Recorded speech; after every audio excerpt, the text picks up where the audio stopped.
Marcus Chen wiped the sweat from his forehead as he worked on the ship's waste recycling system. The job was dirty, smelly, and beneath the skills of any alien crew member aboard the Nebula's Edge. That made it perfect work for the only human on the ship. The recycling bay echoed with the sound of his tools scraping against metal pipes.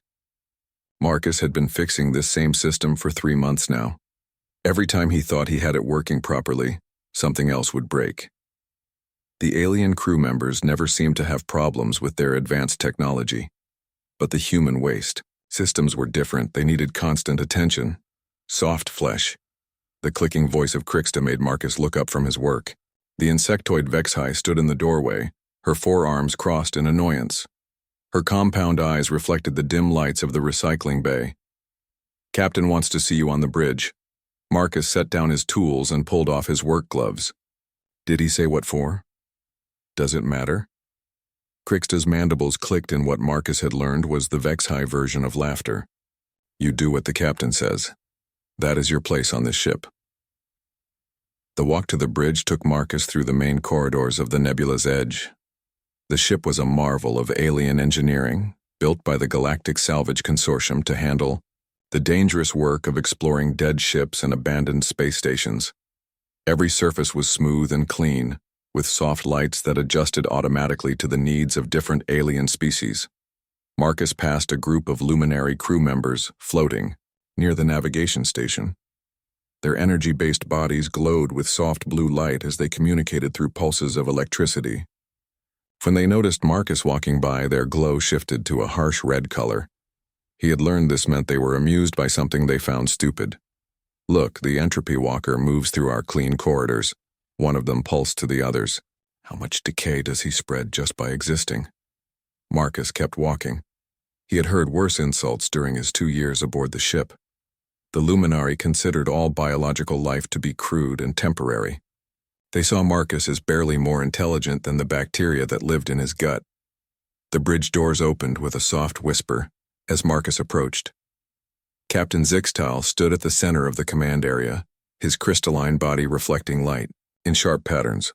The Zephyrian was nearly 3 meters tall with edges that could cut steel and a mind that processed information faster than any computer Marcus had ever seen. "Human," the captain said without turning around. His voice sounded like glass breaking in a controlled way. "You have been reviewing the salvage reports from the outer rim sectors." "Yes, sir." Marcus had spent the last week going through thousands of sensor readings and energy signatures. It was mind-numbing work that the aliens could have done in minutes with their advanced processing abilities. But Captain Zixtal had learned that Marcus sometimes noticed patterns that their logical minds missed. "Have you found anything worth our attention?" Marcus stepped forward and activated the holographic display. A 3-dimensional map of space appeared in the air between them, showing dozens of star systems and the paths of known shipping routes. "There are some interesting energy readings here," he said, pointing to a region marked in red. "In the Terminus Nebula." The bridge fell silent. Marcus looked around and saw that every alien crew member was staring at him. Even the ship's artificial intelligence system seemed to pause its constant humming. Captain Zixtal's crystalline face changed color from clear to deep purple. "The Terminus Nebula is forbidden territory, human. No salvage crew has entered that region in over 1,000 years. "I know, sir, but the energy signatures are unlike anything in our databases. The readings suggest technology that predates the current galactic civilizations." The Vexhai navigation officer, Thexmore, clicked his mandibles rapidly. "Impossible. Our civilization has existed for 50,000 years. We would know if older technology existed." Marcus pulled up the sensor data on the display. "Look at these patterns. The energy output is massive, but it's not coming from any known power source. It's not fusion, not antimatter, not even quantum crystalline like Zephyrian technology. It's something else entirely. Human intuition," said Velema, the chief luminary engineer. Her energy form pulsed with dismissive yellow light. "You see patterns that do not exist because your biological brain creates connections where none are present." "Maybe," Marcus said. "But what if I'm right? What if there really is something out there that we've never seen before?" Captain Zixtal processed this information for several seconds. Marcus could see the complex calculations running through the crystal patterns in the captain's head. The risk is too great. The Terminus Nebula is avoided for good reasons. Ships that enter are never seen again. All the more reason to investigate, Marcus pressed. If ships are disappearing, there might be valuable salvage waiting for whoever is brave enough to look. The Zephyrian captain's color shifted to angry red. Bravery is inefficient, human. We make decisions based on logic and probability calculations. The probability of profit does not justify the risk of losing our ship and crew. Marcus looked around the bridge at the alien faces staring back at him. He saw the same expression on all of them, a mixture of contempt and pity. They thought he was stupid for even suggesting they entered dangerous territory based on energy readings that might mean nothing. Besides, added Krixta from her position at the tactical station, what could a human possibly understand about ancient technology? Your species has barely learned to leave your home planet. You have no experience with truly advanced civilizations. The other aliens made sounds of agreement. The Luminari pulsed with amused light, while the Vexhi clicked their mandibles in rhythm. Even the ship's AI seemed to hum with mechanical laughter. Marcus felt heat rising in his cheeks, but he kept his voice calm. You're right. I probably don't understand what I'm looking at. But isn't that exactly why you keep me around? Because sometimes my ignorance helps me see things that your advanced minds miss? Captain Zixtal's color shifted through several shades as he considered this. It was true that Marcus had helped them find valuable salvage before, by noticing details that the aliens' logical thinking had dismissed as unimportant. His human brain worked differently, making connections that pure logic could not reach. Very well, the captain said finally. We will investigate your energy signatures, but if this proves to be another waste of time caused by human imagination, you will spend the next month cleaning the waste recycling systems of every ship in our fleet. Understood, sir. Thexmore set course for the Terminus Nebula, but maintain maximum defensive protocols. If we detect any immediate danger, we retreat immediately. The navigation officer's clicking increased in speed as he input the coordinates. Course laid in, Captain. Estimated travel time 6 hours. As the ship turned toward the forbidden region of space, Marcus felt a strange sensation in his chest. It was not fear, though he probably should have been afraid. It was something else. A feeling that they were about to discover something important, something that would change everything. He looked out through the bridge's main viewport as the stars shifted around them. Somewhere ahead, in the dangerous darkness of the Terminus Nebula, answers were waiting. He just hoped he would live long, enough to find them. The nebula's edge dropped out of hyperspace with a shudder that ran through the entire ship. Marcus gripped the railing on the bridge as the artificial gravity fluctuated for a moment before stabilizing. Around him, the alien crew members checked, their instruments with growing confusion. Sensor readings are impossible, announced Thexmore from the navigation station. His compound eyes reflected the strange lights coming from outside the ship. Something is interfering with our quantum scanners. Marcus looked out through the main viewport and felt his breath catch in his throat. Floating in the void ahead of them was a ship unlike anything he had ever seen. It was massive, easily 10 times the size of their salvage vessel. But its shape defied easy description. The hull seemed to bend and twist in ways that hurt to look at directly. Captain Zixtal's crystalline body had turned a deep blue color that Marcus had never seen before. Ship's computer, analyze the vessel ahead of us. The AI's voice crackled with static. Unable to process, hull composition unknown. Energy readings exceed measurement parameters. Architecture does not match any known civilization in Galactic. Databases. How is that possible? Velama's energy form pulsed with rapid orange flashes. Our databases contain information on every spacefaring species in the galaxy for the last 100,000 years. Marcus stepped closer to the viewport. Something about the ship ahead called to him in a way he could not explain. The metal of its hull seemed to shift color as he watched, cycling through shades that had no names. Captain, request permission to lead a boarding party. The bridge erupted in sounds of alien disbelief.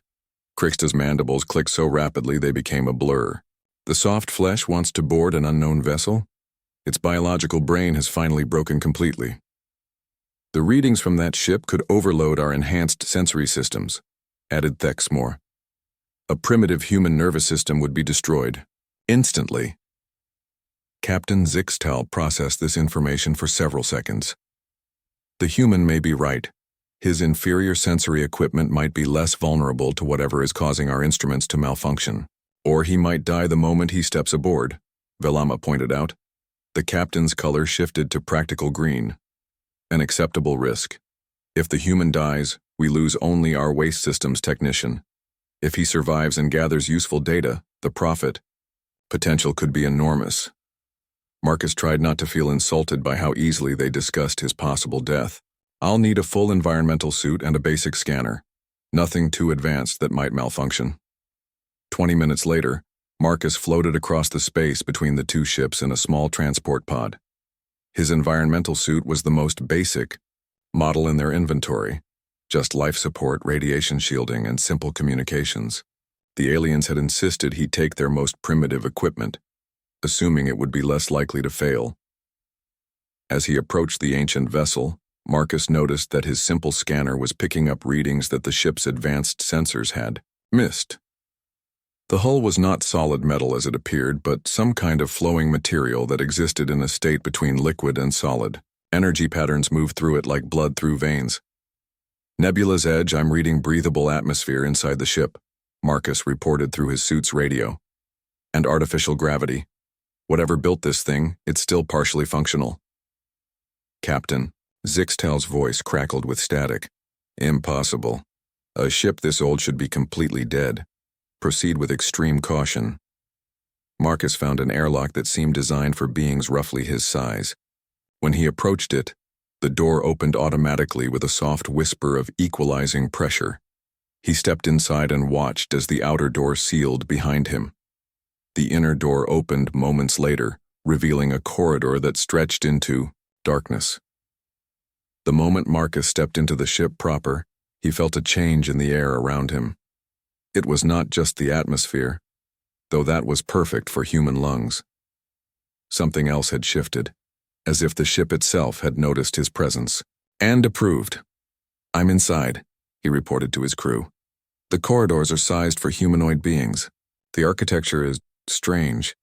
The walls seem to curve in directions that shouldn't be possible. Marcus activated his suit's light and began walking down the main corridor. The beam-illuminated walls covered in symbols that seemed to shift when he was not looking directly at them. The metal beneath his feet felt warm, as if the ship had been generating heat for thousands of years. Human, what do you see? Captain Zixtal's voice was distorted by increasing static. Symbols on the walls. They look almost familiar, but I can't read them. The corridor branches ahead. I'm going to follow the main passage toward what looks like the center of the ship. As Marcus walked deeper into the vessel, he began to notice that his basic scanner was working perfectly while his radio contact with the nebula's edge grew weaker. Whatever was interfering with advanced technology seemed to have no effect on his simple equipment. The corridor opened into a vast chamber that took Marcus's breath away. The ceiling soared hundreds of meters above his head, supported by pillars that seemed to grow from the floor like crystalline trees. But what captured his attention were the figures standing in perfect formation throughout the chamber. Dozens of humanoid shapes stood motionless, each wearing armor that seemed to be made from the same flowing material as the ship's hull. The armor covered them completely, hiding any details of what lay beneath, but their proportions were remarkably similar to human beings.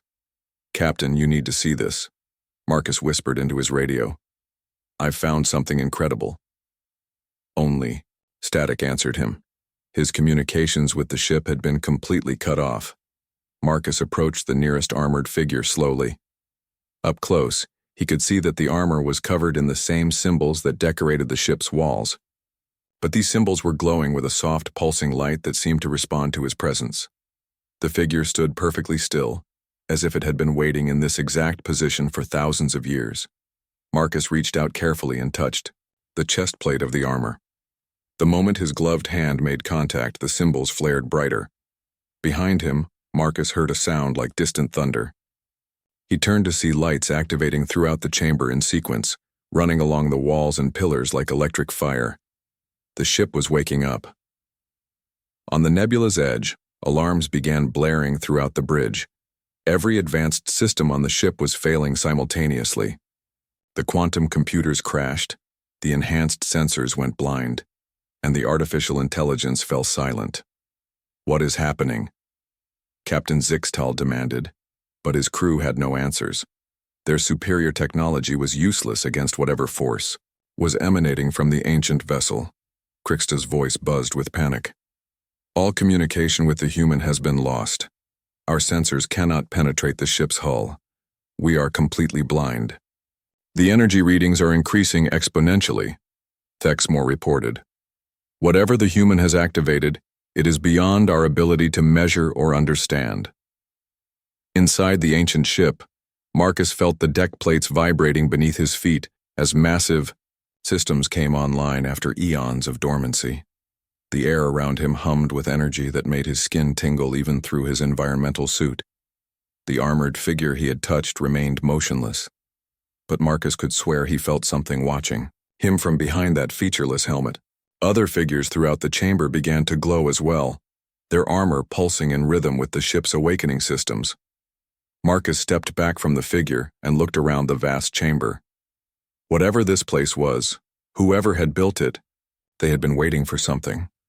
Or someone. And somehow, impossibly, that someone might be him. Marcus stood frozen in the vast chamber as lights continued to cascade along the walls around him. The symbols on every surface pulsed with increasing brightness, and he felt a vibration building in the deck plates beneath his feet. Whatever he had awakened, it was getting stronger by the moment. He looked back at the armored figure he had touched. The glow from its chest plate had spread across the entire suit, creating patterns that seemed to move and flow like living things. But the figure itself remained perfectly still, as if it were a statue that had been standing there since the beginning of time. Marcus activated his suit's recorder and began documenting what he saw. "Personal log, Marcus Chen. The ship appears to be responding to my presence. The armored figures are some kind of ancient technology, possibly robotic or cybernetic. The writing on the walls is unlike anything in galactic databases." As he spoke, Marcus noticed that his voice was echoing strangely in the chamber. Instead of fading normally, the sound seemed to be absorbed by the walls and then reflected back in patterns that almost sounded like words. It was as if the ship itself was trying to communicate with him. On the bridge of the nebula's edge, panic was spreading among the alien crew. Every advanced system they depended on had failed completely. Their quantum computers could not process the energy readings from the ancient ship. Their enhanced sensory equipment showed only static. Even their basic life support systems were struggling. "Captain, we must retreat immediately." Velema pulsed with rapid red flashes. "This unknown energy is interfering with our fundamental technology. We could lose all ship systems within minutes." Captain Zixtal's crystalline form had turned an ugly brown color that Marcus had never seen before. "We cannot abandon the human. He may have valuable information about this technology." "The human is probably already dead," Krixta clicked rapidly. "His primitive biology could not survive exposure to energies that are damaging our advanced systems." But Marcus was very much alive inside the ancient ship. In fact, he felt better than he had in months. The strange energy that was devastating. The alien technology seemed to have no negative effect on him at all. If anything, he felt more alert and focused than usual. He walked among the armored figures, studying their positions and equipment. They were arranged in precise formations, like soldiers preparing for battle. But what kind of war required warriors to wait in perfect stillness for thousands of years? Marcus approached another figure near the center of the chamber. This one was different from the others, taller, with more elaborate symbols covering its armor. When he got close, the symbols began to pulse in complex patterns that seemed almost like a language. Without thinking, Marcus reached out and placed both hands on the figure's chest plate. The moment he made contact, the world around him exploded into light and sound. Visions flooded his mind with the force of a tidal wave. He saw flashes of a war that spanned galaxies, fought between beings of pure thought and creatures of flesh and blood. He saw civilizations rising and falling, stars being born and dying, and through it all a conflict between two fundamental forces of the universe. On one side were entities of perfect logic and mathematical precision. They sought to reduce all existence to equations and formulas, to eliminate the chaos and unpredictability of organic life. On the other side were beings that valued intuition, creativity, and the spark of consciousness that could not be calculated or controlled. Marcus saw humans, or beings that looked remarkably like humans, fighting alongside the Organic Alliance. They were not the most advanced or powerful warriors, but they possessed something unique. They could bridge the gap between pure logic and pure chaos, finding balance where others could only choose extremes. The visions showed him the final battle of this ancient war. The mathematical entities had created weapons that could rewrite reality itself, turning living worlds into sterile equations. The Organic Alliance was losing, their creativity no match for the cold efficiency of their enemies. But then Marcus saw something that made his heart race. A group of human-like beings had found a way to merge their consciousness with technology that was neither purely logical nor purely organic.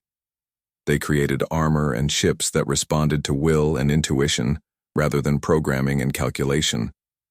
These warrior scholars had stood against the mathematical entities and won a victory that came at a terrible cost. The enemy was defeated, but the warriors knew they would return eventually, so they placed themselves in stasis, waiting for the day when their unique abilities would be needed again. The visions faded, leaving Marcus gasping inside his environmental suit. He understood now why the ship had responded to his touch. He was descended from the same type of beings who had fought the ancient war. His human intuition and creativity were not weaknesses, they were weapons that had once saved the galaxy. The armored figure before him began to change. The helmet split open with a soft hiss, revealing that it was empty inside. The armor was not worn by a warrior. It was designed to create one. Marcus stepped back as the armor began to separate from its ancient frame.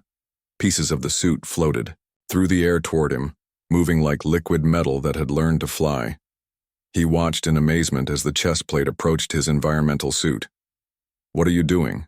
he whispered, but the armor did not stop its approach. The ancient technology flowed over his suit like water, but instead of crushing or replacing it, the armor seemed to merge with his equipment. His basic life support systems became more efficient. His simple radio suddenly crackled with power that reached across impossible distances. "Nebula's Edge, this is Marcus. Can you hear me?" Captain Zixtal's voice came through crystal clear despite all the interference. "Human, what have you done? The energy readings from your location have increased 1,000-fold. I've found something incredible, Captain. This isn't just an ancient ship. It's a weapon designed to fight beings of pure logic, and I think it recognizes me as its rightful user." The armor continued to flow over Marcus's body, covering his environmental suit without restricting his movement. Instead, he felt stronger and more agile than ever before. Information began flowing into his mind. Technical specifications, historical records, and combat techniques that had been perfected over millions of years of warfare. Impossible. Thexmore's voice buzzed with disbelief. No primitive technology could interface with advanced systems in such a manner, but Marcus was learning that the armor was not primitive at all. It was the most sophisticated technology ever created, designed by beings who understood that consciousness itself was the ultimate tool. It did not replace his human abilities. It amplified them to cosmic levels. "Captain, I need you to do something for me," Marcus said, his voice now carrying harmonics that seemed to resonate through space itself. "I need you to trust me completely, even though everything you've been taught says that's impossible." "What are you talking about, human?" "I'm talking about the fact that your species and all the others in the galaxy have evolved beyond your ability to interface with reality at its most fundamental level. You've become so logical, so efficient, that you've forgotten how to dream." The armor finished its integration with Marcus's suit, and he felt the ship around him responding to his will. Walls became transparent, showing him the nebula's edge, floating nearby. He could sense the fear and confusion of every alien aboard the salvage vessel. The beings who built this ship fought a war against entities that sound a lot like the civilizations that dominate the galaxy today, Marcus continued. Pure logic, mathematical precision, efficiency above all else. They won that war by embracing the chaos and creativity that you've all abandoned. Preposterous, Vilama pulsed with angry orange light. Logic and efficiency are the highest achievements of evolution. Chaos and creativity are primitive remnants of unguided development. Marcus smiled inside his helmet. Then explain how a primitive human just activated technology that your advanced sensors can't even detect, much less understand. The silence that followed told Marcus everything he needed to know. The aliens had no answer because their entire worldview was built on assumptions that were proving false. The ancient armor had fully bonded with Marcus's environmental suit, transforming him into something more than human, but not less. He could feel the ship around him like an extension of his own body. Every corridor, every room, every system responded to his thoughts and intentions. Marcus walked through the chamber of armored figures, and as he passed each one, their empty suits began to glow brighter. They were not individual warriors, he realized, but components of a larger system. They had been waiting for someone like him to complete the circuit, to provide the spark of consciousness that would bring their technology to life. Marcus, Captain, Zixtal's voice crackled through the communication system. You must return to the ship immediately. Our instruments indicate that the vessel you are aboard is preparing to activate weapons systems. Not weapons, Captain. Defense systems. The ship can sense the alien technology aboard your vessel, and it doesn't like what it sees. Marcus reached out with his enhanced awareness and felt the minds of his former crewmates. Their thoughts were, strange to him now, so rigid and predictable, like computer programs running predetermined subroutines. They could not adapt or improvise the way humans could. They could only follow the logical patterns their species had evolved to embrace. The ship sees your people as a threat, Marcus continued, not because you want to harm it, but because you represent the same type of consciousness that it was built to fight against.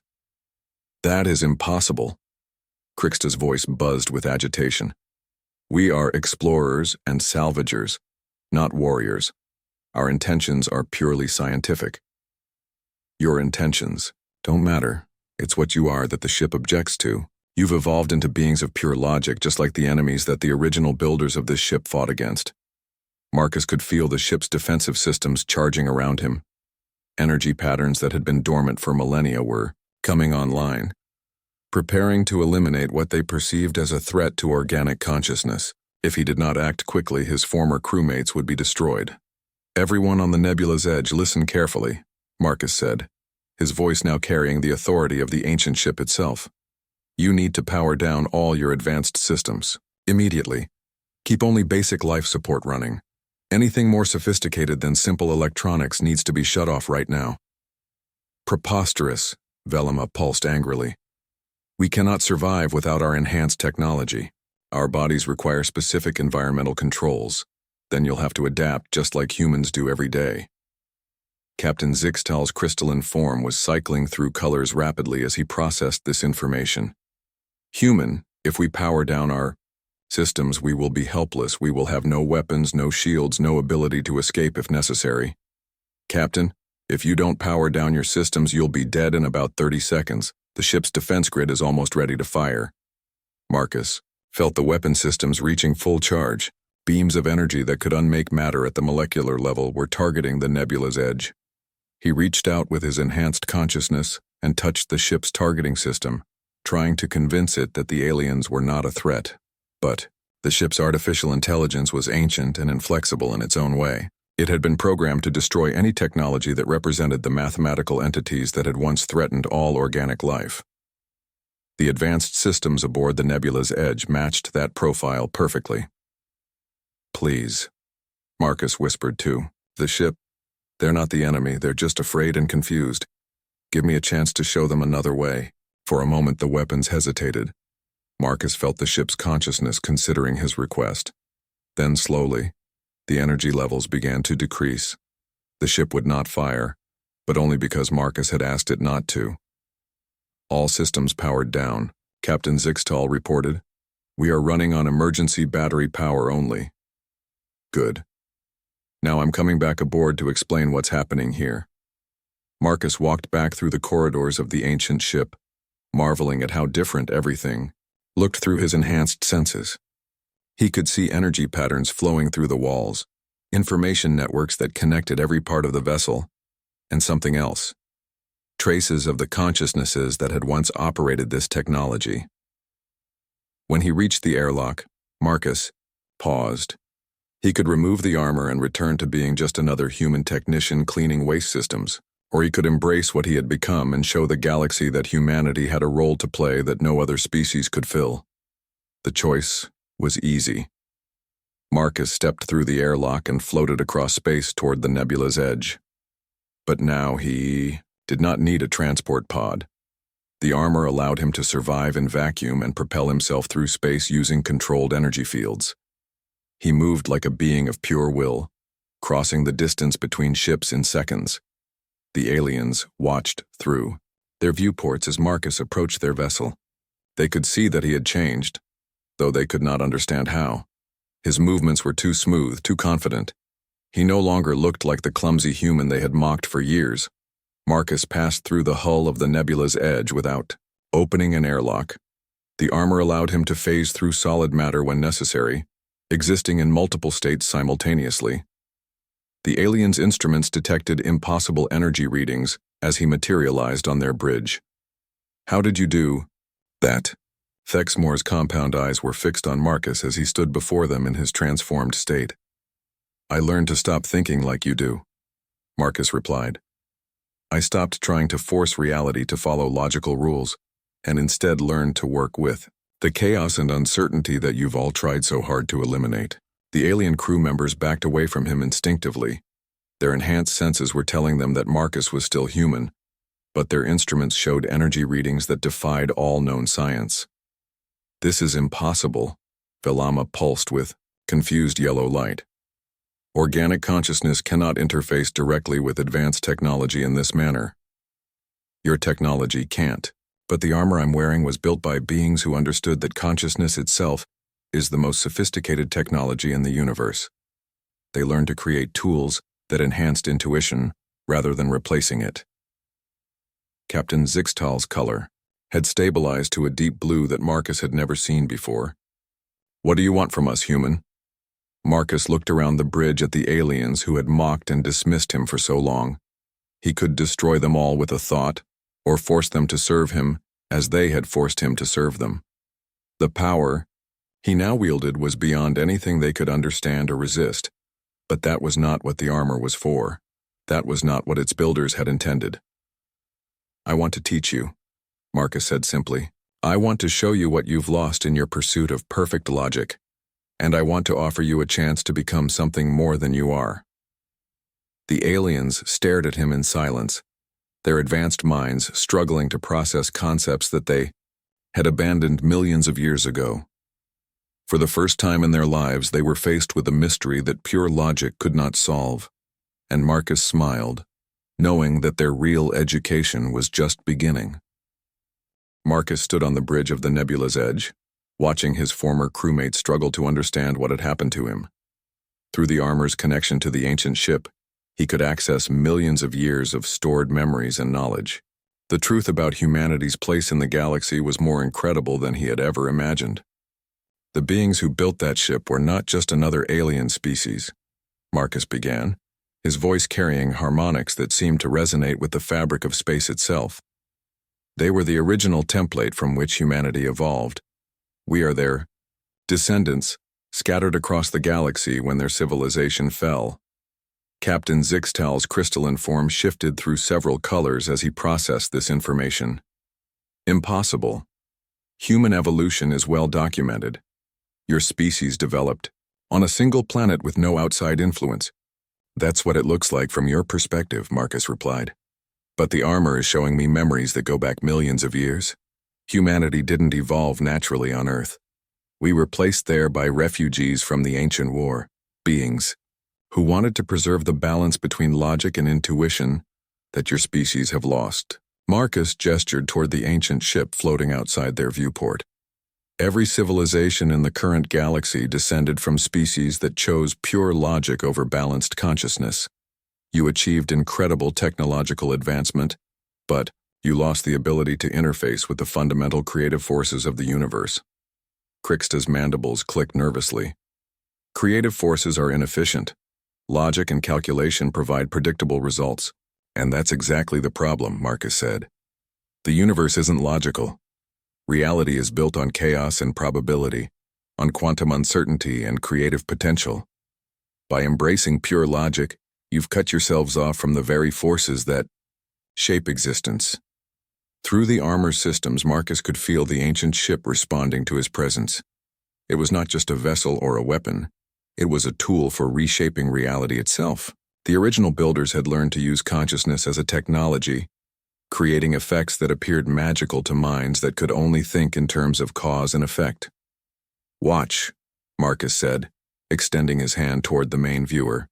The screen flickered, then displayed images that no camera had captured. They were seeing directly through his enhanced awareness, viewing space as it truly existed beneath the surface level of normal perception. The aliens gasped as they saw energy streams connecting every star, probability clouds that surrounded each planet, and vast networks of consciousness that linked all living beings throughout the galaxy. Reality was not the cold, empty void that their instruments showed them. It was alive with forces and connections that their logical minds could not detect. "This is what you've been missing," Marcus continued. "This is what your ancestors gave up when they chose efficiency over wonder, calculation over intuition." Velama's energy form pulsed with confused colors. "If this is real, why can we not detect it with our instruments?" "Because your instruments are designed to measure only the physical aspects of reality. They can't detect consciousness, creativity, or the probability fields that surround every decision. You've built technology that shows you a universe stripped of its most important features." Marcus felt the armor integrating more deeply with his consciousness, showing him how to access capabilities that the ancient builders had considered basic tools. He could manipulate matter at the molecular level, communicate across vast distances without any physical medium, and even influence the probability streams that determined future events. The war that destroyed the original civilization was fought against entities that sound very much like what your species have become, Marcus explained. Mathematical beings that wanted to reduce all existence to predictable equations. They saw consciousness and creativity as flaws in the universe that needed to be corrected. Captain Zixtal's color shifted to deep purple. "You are saying that we have become the enemy that your ancestors fought against?" "Not enemies," Marcus corrected. "But you've gone too far in the direction of pure logic. You've lost the balance that makes consciousness truly powerful." The ancient ship sent him more memories, showing him the final battle of the Great War.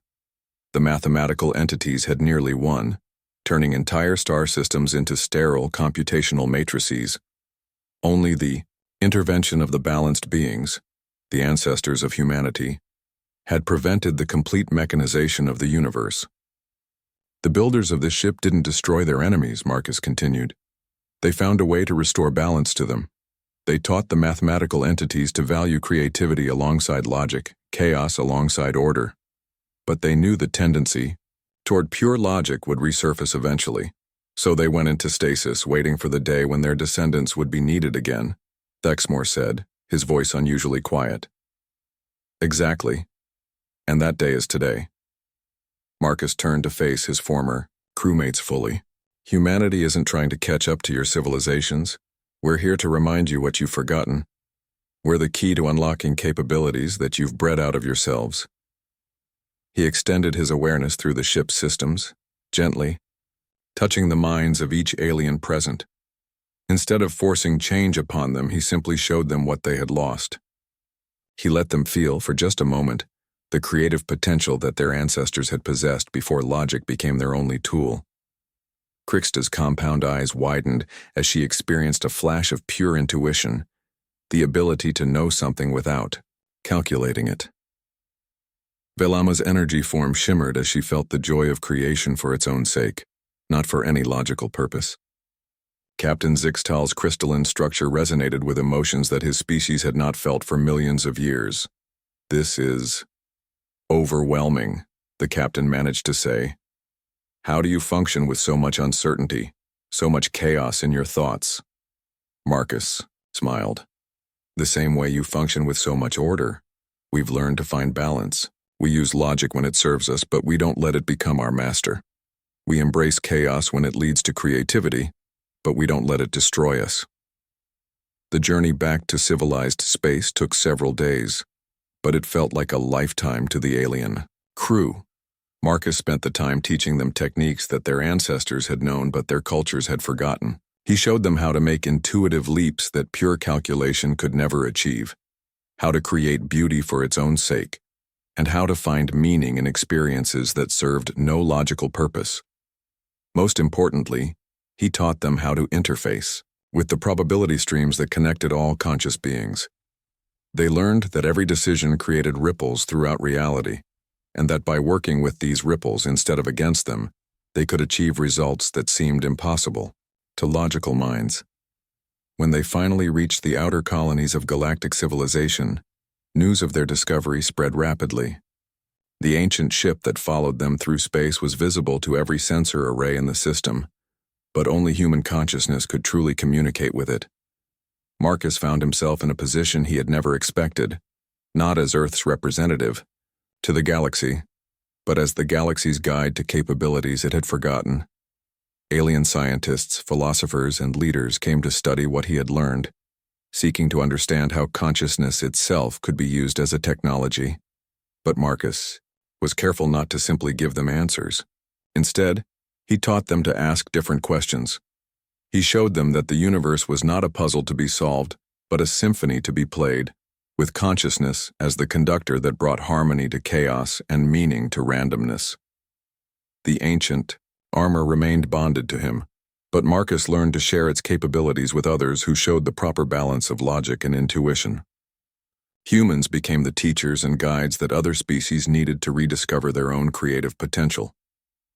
Years later, as Marcus stood on the observation deck of the ancient ship that had become humanity's embassy to the galaxy, he reflected on how much had changed. The aliens who had once mocked him as primitive now sought human guidance for problems their logic could not solve. They had learned that efficiency without creativity led to stagnation, that calculation without intuition could never touch the deeper mysteries of existence. The galaxy was still dominated by technological civilizations, but now they were balanced by an understanding of consciousness as the universe's most sophisticated tool. Humans had not conquered the galaxy through force or superior technology. They had transformed it by teaching others to remember what they had forgotten about the nature of reality itself. And in the vast chamber where empty armor still stood waiting, new figures sometimes appeared, beings from various species who had learned to balance logic and intuition well enough to interface with consciousness-based technology. They stood ready for whatever challenges the future might bring, guardians of the balance that kept the universe from falling into either pure chaos or sterile order. Marcus smiled as he watched ships from dozens of different species working together on projects that combined advanced technology with creative vision. The galaxy had not become less logical or less efficient. It had simply remembered that logic and efficiency were tools, not masters, and that the most powerful tool of all was the consciousness that wielded them.